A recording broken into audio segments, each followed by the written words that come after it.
My name is Dylan. I'm 13 years old, and I'm an 8th grader at Gilbert H. Hood Middle School. When I was really young, my mom set me up on the computer with this huge ball mouse with the most gigantic button in the front of it.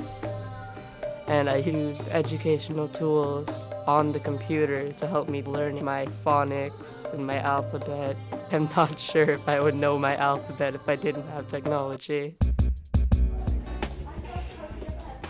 At 7:15, I go to the high school for my math class. I'm just not going to talk about Michelle Obama's fashion. At about 8, I go to my regular middle school for the rest of my classes. You have 3 choices on how you would like to represent your reflections in your website coding. And Dylan's going to be actually picking his technology piece today. Dylan chose to just make a podcast so that he could voice record himself into GarageBand, export it as an iTunes file, and then he embedded it into his webpage. I've grown to see that the experience I have in middle school are much different than the ones I've had in elementary school. In the fall of 2007, Dylan approached me asking if I'd be a coach for him for his ThinkQuest project. I had never heard of ThinkQuest before, but when I read about it, I was fascinated. It's a global contest where students form a team and create a website that's supposed to be both informative and fun or entertaining for children to raise awareness of whatever issue they decide to focus on. Through his other projects, he had already made connections with other students around the world that he wanted to be part of this team, and he knew exactly what he wanted to do. The project we were working on was called Sentenced for Life, and we were working on a website trying to get more people aware about animal cruelty and how it could be possible to stop it.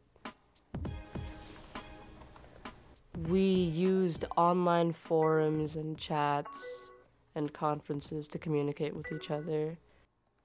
I collaborated with other children from Argentina, Japan, and India to work on this project. It's funny because I'm a child of the 50s. I remember having projects in my class where 2 or 3 students said, we can't work on this at home because we live a mile away from each other. And in Dylan's project, they were collaborating continually. And again, it blows me away that students all over the world can have these daily discussions. I think it's pretty amazing to be able to have a conversation with people from other countries that easily, but honestly, since I've been doing it for a really long time, I've gotten used to that being able to happen.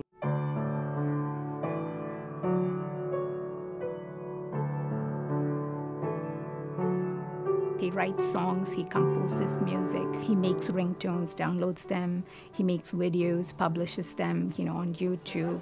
He has karates on some days. 3, 2, 1, go. He walks around with friends, carry his flip camera, they take random video clips. Hey, you guys, eat frozen H2O! Oh, I wish I was still filming. When they go out to shoot it, they have no idea, but when they come back, they spend 20, 30 minutes putting it together, and sometimes it's just hilarious. Haha, you fell for it! They've come up with something which is really interesting. I think it's made him a very creative person using all these technology. Dylan and 2 other students have come together. They're 3 very close friends, and they sort of live by the motto that going green isn't a choice, it's a responsibility. He started a website, greenyourlives.org, and that sort of holds all of the information that his team is working on currently. The Go Green initiative, I'm working with a few teachers. We're making movies and flyers to put up to help get the school district to start going green. And we actually now have all 7 schools in the school district doing that. When I talk to people, the communication takes place through this chat box here. I like to use WebEx because It allows me to show what's going on my computer screen to someone that could be extremely far away. That ripple effect was a transition. And I'm showing video to the other people that are in the meeting to get them to help review. Okay, guys, join. For fun, I go online and I play video games where you can collaborate with other people in a completely different location. When I was in school, the expression was think globally and act locally, because that was basically the only option. Hello, I invited you to a game. But I look at Dylan and realize that, no, these kids can think globally and act globally, too. Okay, we got it. Okay, let's go. Yesterday's film was very, very simple. 2 of my friends started throwing snowballs at 2 of my other friends. All right, ready? 3, 2, 1. Hey, you guys, eat frozen H2O. Haha, you fell for it. We usually come up with better plots than that. Okay, that's good. See, that was horrible.